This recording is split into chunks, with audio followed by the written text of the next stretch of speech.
Nature ఏం build చేసింది మనని ఒక 29-30కి మన పీక్ ఫర్టిలిటీ అనేది అయిపోతుంది.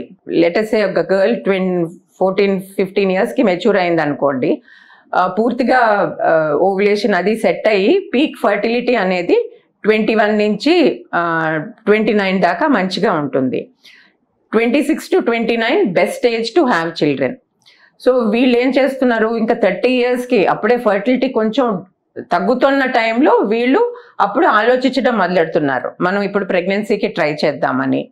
సో దానివల్ల మనకి మేజర్గా ఫర్టిలిటీ అనే ప్రాబ్లమ్స్ అనేది ఎక్కువ అవుతున్నాయి.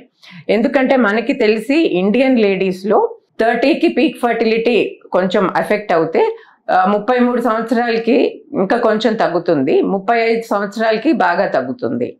మనం సైన్స్లో ఏం చూసామంటే వైట్స్ అంటే వెస్టర్న్ లేడీస్ తోటి కంపేర్ చేస్తే మనకి ఫర్టిలిటీ తొందరగా తగ్గుతుంది. ఇదే అనుకుంటాం, అందుకనే గబోలు మన పూర్వీకులు తొందరగా పెళ్లి చేసి ఎంత 25కి వాళ్ళకి అట్లీస్ట్ 3-4 చిల్డ్రన్ ఉండేవారు, వాళ్ళకి 35కి గ్రాండ్ చిల్డ్రనే వచ్చేవారు. ప్రాబబ్లీ వాళ్ళకి ఇది తెలిసేమో, ఇండియన్ లేడీస్కి 35కి సిగ్నిఫికెంట్గా ఫర్టిలిటీ తగ్గుతుంది.